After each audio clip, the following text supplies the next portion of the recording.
आज केंद्रीय बजट वित्त 2026-27 जो फाइनेंस मिनिस्टर ने लोकसभा में दोनों संयुक्त सदनों के बीच में रखी, उसी का आज एक छोटा सा पार्ट आपके बीच में हम भी रखना चाहते हैं। ये बजट नेशन फर्स्ट और जन कल्याणी भावनाओं को प्रेरित करता है। ये बजट 2047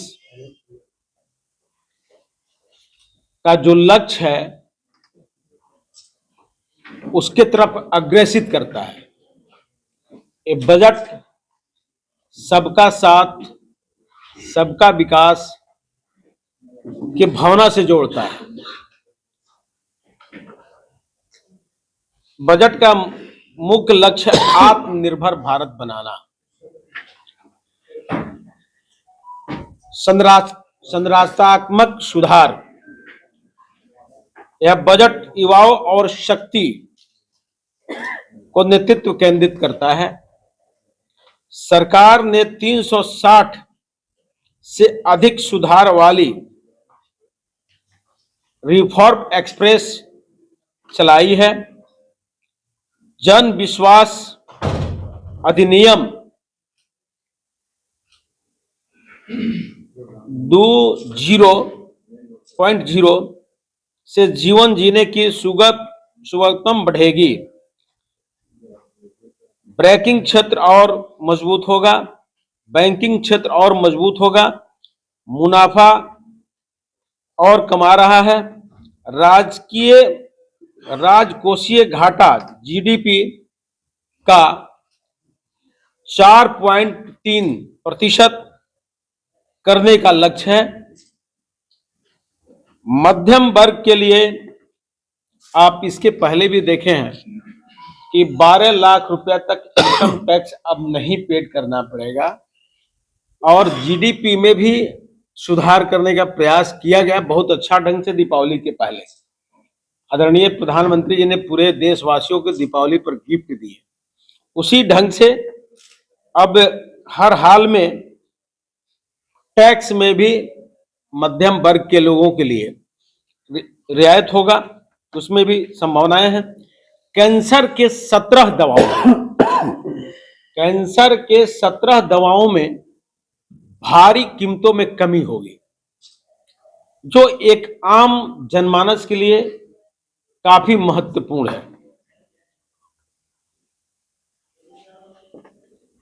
टैक्स विवाद कम करने के लिए नियम में ढीली होंगी। रोजगार बढ़ाने के लिए शिक्षा और कौशल पर काम हो रहा है। 5 नए विश्वविद्यालय नगर समूह विकसित के लिए किए जाएंगे।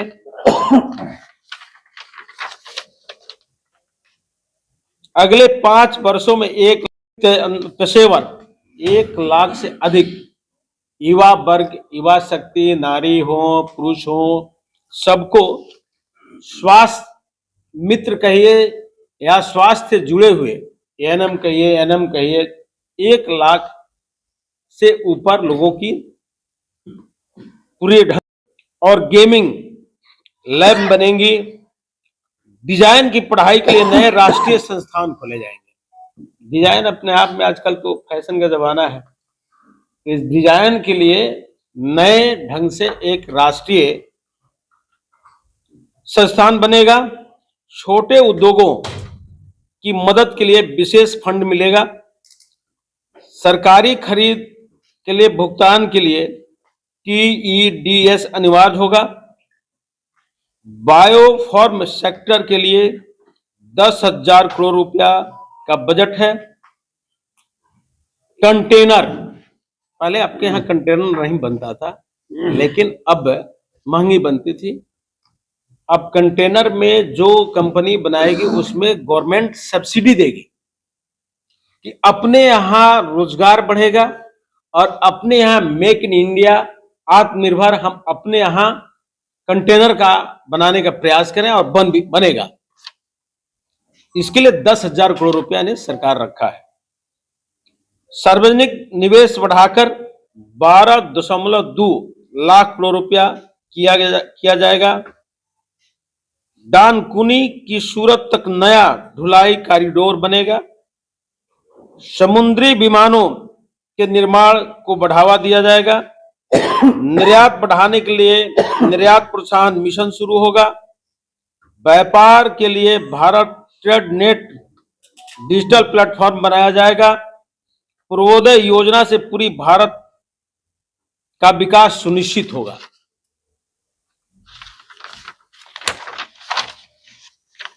दुर्गापुर को औद्योगिक केंद्र के रूप में विकसित किया जाएगा। खादी और ग्राम उद्योग के लिए ग्राम स्वराज पर पहल होगी। पशु चिकित्सा सुविधाओं के लिए सरकार अनुदान देगी। शहरों को आर्थिक विकास के लिए विशेष फंड मिलेगा। शहरों को जोड़ने के लिए 7 हाई स्पीड रेल कॉरिडोर बनेंगे। सेमीकंडक्टर मिशन 0.2 की शुरुआत की जाएगी। पहला शुरू हुआ था और उसमें काफी हम लोग काम किए हैं और काफी ग्रोथ भी हुआ है। अब मिशन 2 चलेगा। इलेक्ट्रॉनिक्स पार्ट निर्माण के लिए 40,000 करोड़ रुपया का प्रस्ताव है। नारियल और काजू की खेती के लिए विशेष मदद मिलेगी। तिलहन उत्पादन के लिए आत्मनिर्भर के लिए सहायता दी जाएगी। महिलाओं के लिए सामुदायिक सी मार्ट खोले जाएंगे, यानी जो महिला समूह समिति द्वारा प्रोडक्ट जो तैयार होगा उसका क्रय केंद्र भी खोला जाएगा। हर जिले में छात्राओं के लिए, बच्चियों लोगों के लिए हॉस्टल खोला जाएगा। पूरे हिंदुस्तान में दिव्यांग जनों के लिए आधुनिक उपकरण और प्रशिक्षण मिलेगा। कार्बन कम करने वाले तकनीकी 20,000 करोड़ रुपया खर्च किए जाएंगे। हमारे यहाँ कार्बन बहुत बड़ी समस्या है, प्रदूषण। तो अब देख रहे हैं कि अब हम सौर ऊर्जा, पवन ऊर्जा की तरफ भी जा रहे हैं। आने वाले दिन में इससे भी बेहतर करने के लिए इस पर 20,000 करोड़ रुपया गवर्नमेंट कम करेगी और अधिक पेड़ पौधा लगाया जाएगा। जो लग रहे हैं उसको और प्रोत्साहन दिया जाएगा।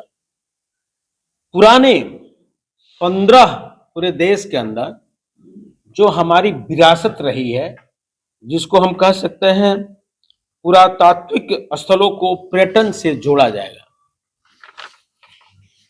और आप जानते हैं कि जब मोदी जी की सरकार बनने के पहले 2014 के पहले राजीव गांधी जी उस समय के तत्कालिक प्रधानमंत्री जी कहते थे कि हम 1 रुपया भेजते हैं तो 85 पैसे रास्ते में रह जाते हैं। आदरणीय मोदी जी ने पहला स्कीम शुरू किया था, आप सब लोगों को याद होगा, जनधन खाता योजना। और जनधन खाता योजना का नतीजा है कि सरकार की कोई भी सब्सिडी कहीं भाया मीडिया की जरूरत नहीं पड़ती है, डायरेक्ट आपके खाते में जाता है। 1 रुपया अगर हम छोड़ते हैं, 1 रुपया आपके खाते में जाता है। मुझे याद है डिजिटल इंडिया की जब चर्चा हो रही थी, उस समय मैं लोकसभा का मेंबर था। तो उस समय के कांग्रेस के लोग कहा करते थे कि गांव में डिजिटल इंडिया मतलब क्या होता है। लेकिन आज हमारे घर के छोटे बच्चे रात में जरूरत पड़ी तो नेट बैंकिंग के माध्यम से पैसा का आदान प्रदान करते हैं, कहीं परेशानी नहीं होती है। तो आज डिजिटल इंडिया का कमाल है कि चाहे किसान सम्मान निधि की बात कर लें हम, या कोई सब्सिडी की बात कर लें, कोई सब्सिडी की बात करें, तो डायरेक्ट जो लाभुक है उनके खाते में 1 सेकंड के अंदर सबके एक समय से जाता है। आज विश्व का सबसे बड़ा योजना आयुष्मान भारत, अब उसमें भी समय सीमा खत्म किया गया है। बहुत सा प्रावधान करके हर आदमी को जोड़ने का प्रयास किया गया है। हर घर में पहले हम जहां से आते हैं या देश के विभिन्न कोनों में 18,000 से ऊपर ऐसे गांव थे जहां बिजली गया ही नहीं था। आज सबके घर में बिजली है, 24 घंटा बिजली है। आज विश्व का नीति भी आपके सामने है कि अमेरिका जैसे देश एनी हाउ आके फिर कंप्रोमाइज। तो आज देश का स्वाभिमान भी बढ़ा है। आज हमारे भारत के वैज्ञानिक ब्रह्मोस जैसे हथियार भी कंप्लीट कर रहे हैं। आज रक्षा के क्षेत्र में आज भारत हमारा काफी आगे बढ़ा हुआ है और आज हमारे सैनिक का आत्मबल इतना मजबूत जरूर हुआ है कि अब हमारे सैनिकों का सर कलम नहीं कोई कर सकता है। अगर आंख दिखाएगा हम उसका गर्दन काटने की व्यवस्था में बैठे हैं।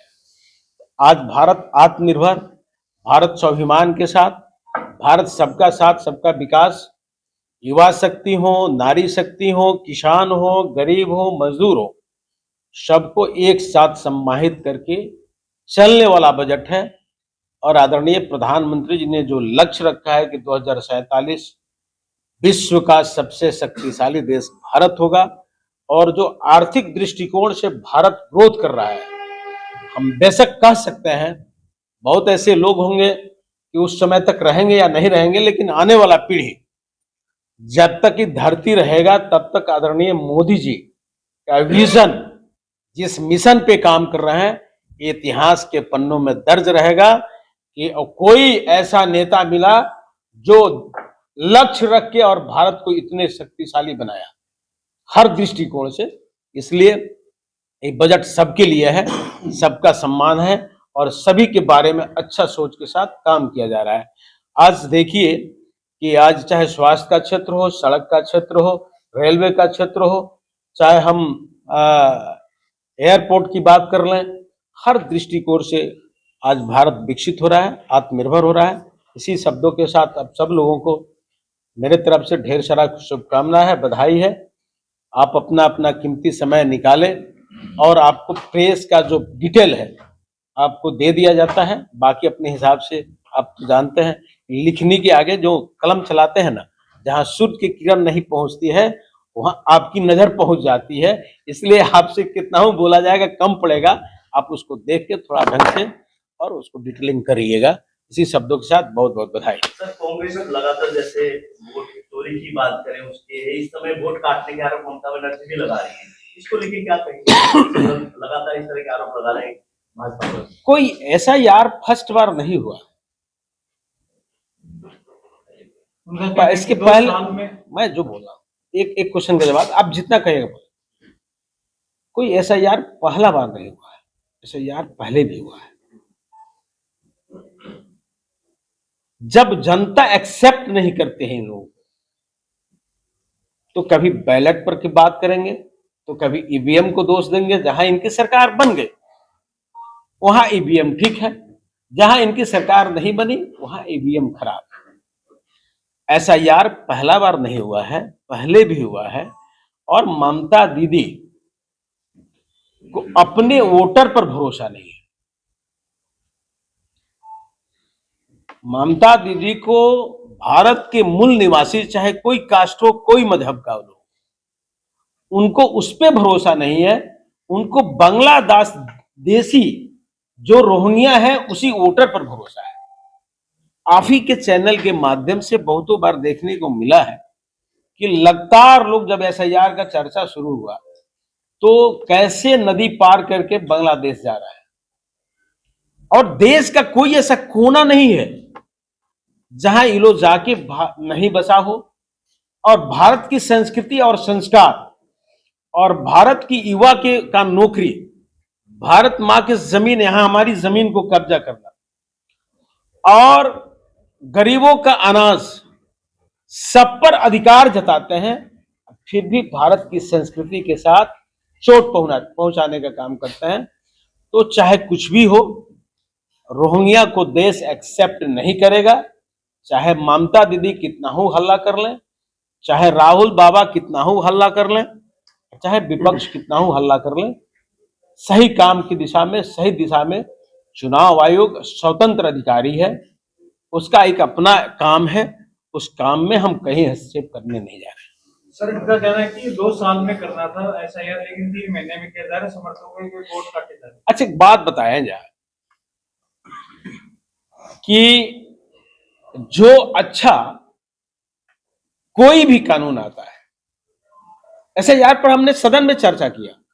जब गृह मंत्री जी जवाब देना शुरू किया तो उन्होंने उठ के चल दिया। अब देखे होंगे राष्ट्रपति के अभिभाषण पे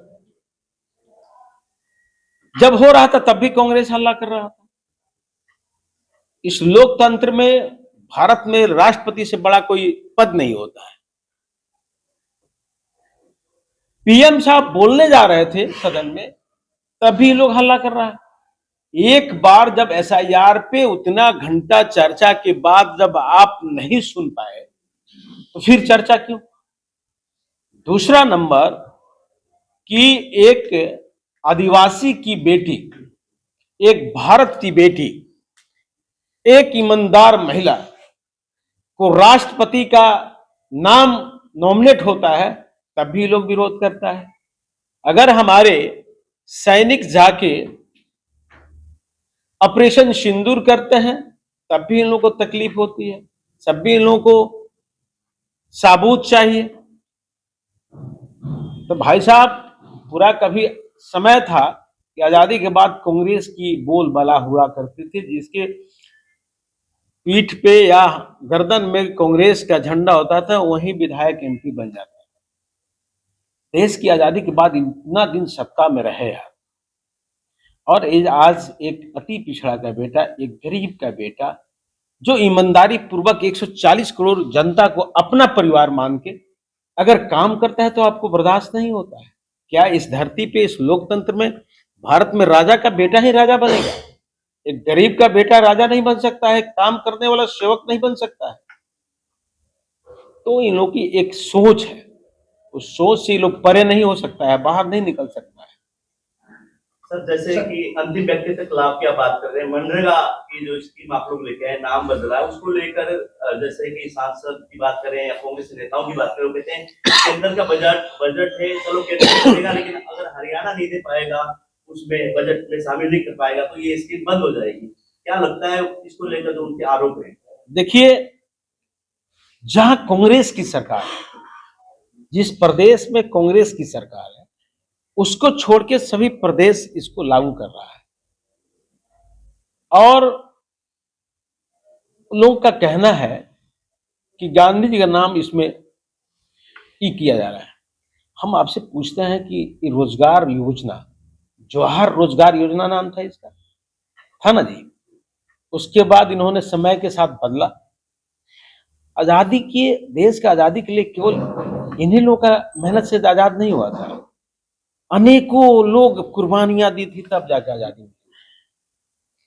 और उस आजादी के बाद जो भी योजना बनेगा, चाहे इंदिरा आवास हो तो इंदिरा जी के नाम पर बनेगा, विद्युत की बात हो तो राजीव गांधी विद्युतीकरण योजना बनेगा। तो अगर, और गांधी जी का सोच को अगर जमीन पे उतारने का कोई काम किया है, आदरणीय मोदी जी ने किया है। स्वच्छ भारत, स्वस्थ भारत किसका मिशन था? गांधी जी का मिशन था और उस मिशन को पूरा कर रहे हैं आदरणीय मोदी जी। और जी, राम शब्द से कांग्रेस को तकलीफ कितनी है पूरा देश जानना चाहती है। पूरा देश जानना चाहती है कि अगर राम भगवान से कितनी इनको तकलीफ है, जबकि गांधी जी का सबसे प्रिय भजन था राघोपति राघव राजा राम, तपी तपावन सीताराम। तो कांग्रेस तो उनकी अंतिम भजन को भी सुनना नहीं चाहती है, उनकी सपना को भी पूरा नहीं कर पाई, उनका जो सोच था उसको भी पूरा नहीं कर पाया। और उनकी भजन, अगर उनके प्रिय भजन को अगर स्थापित करने का योजना के माध्यम से अगर मोदी जी ने प्रयास किया है तब भी उनको तकलीफ है। तो उस तकलीफ को कोई दूर नहीं कर सकता है। पहले वो 100 दिन देते थे, वो भी रोजगार की गारंटी नहीं दे पाते थे, बहुतों को रोजगार नहीं मिल पाता था, भ्रष्टाचार होता था। अगर आज हम 125 दिन की गारंटी लेते हैं, अब केवल हम मिट्टी का काम नहीं करेंगे, मिट्टी के साथ साथ अगर पोखरा का हम खुदाई कर रहे हैं तो आप जानते हैं कि पोखरा खोद के मिट्टी एक बगल निकाल दीजिए, बारिश होगा तो फिर चला जाएगा। तो उसकी हम दीवार खींचने की बात कर रहे हैं कि मिट्टी सुरक्षित रहे और पोखरा भी सुरक्षित रहे, तो कहते हैं कि उसमें रोजगार खत्म हो जाएगा। गांव में नाली बना रहे तो नाली खोद दीजिएगा, फिर खत्म हो जाएगा। अगर उसका हम पक्का उस मनरेगा में लेके उसको नाली बनाने की बात करते हैं तब भी उनको तकलीफ होती है। हम मिट्टी सड़क पर डालते हैं, अगर उस पर पीसीसी कर देते हैं तो मिट्टी नहीं खत्म होगा और सुरक्षित रहेगा, तब भी उनको तकलीफ होती है। उनकी तकलीफ की एक ही कारण है कि मोदी जी ने जो उन्होंने आजादी के बाद जो काम उन्होंने देश के लिए नहीं किया था, आज एक गरीब का बेटा देश की सेवा भाव से 140 करोड़ जनता को अपना परिवार मानता है और सेवा कर रहा है, इसी से उन लोग को तकलीफ है।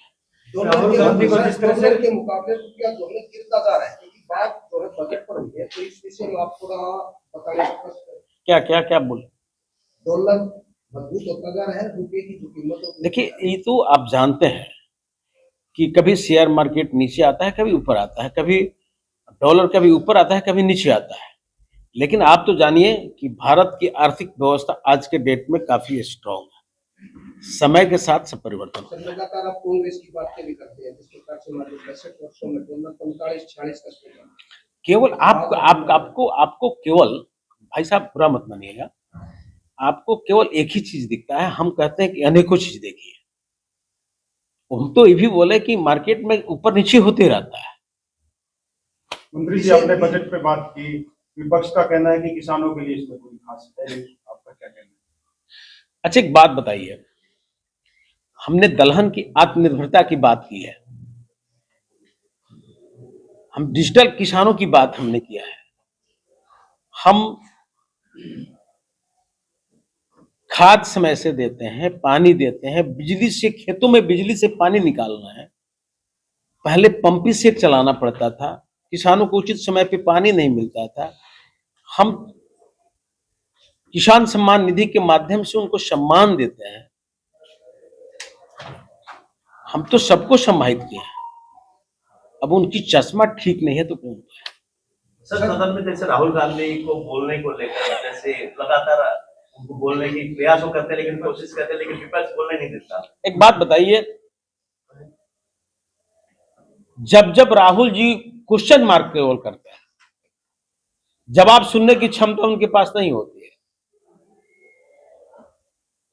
और सदन चलाने की जिम्मेवारी पक्ष विपक्ष दोनों की होती है।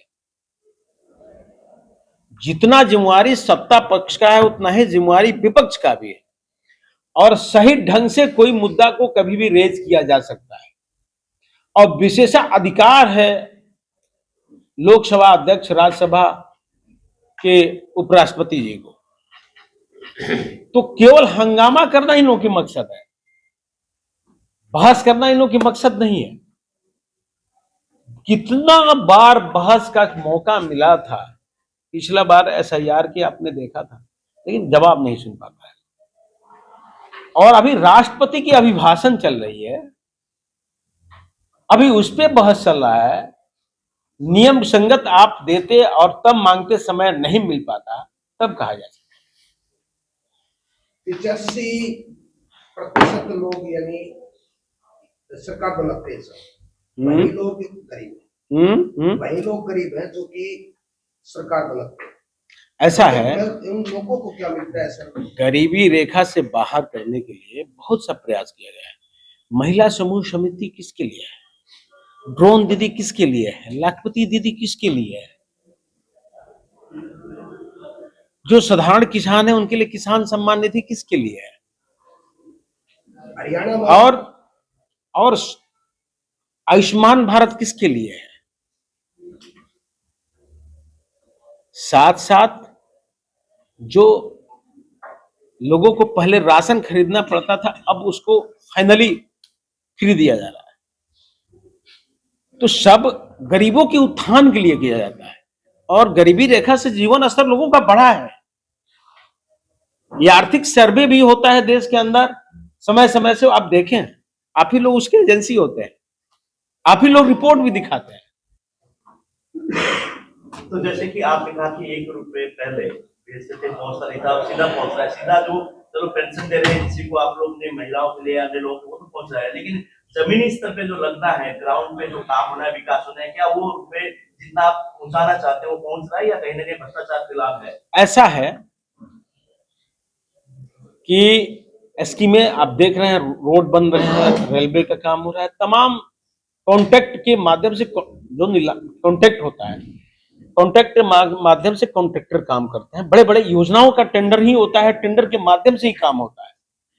अगर काम ठीक ढंग से नहीं करते हैं तो उस पर जांच एजेंसियां बैठती है और दीवार भी होते हैं, निलंबित भी होते हैं, पदाधिकारी भी नापे जाते हैं, जेल भी जाते हैं।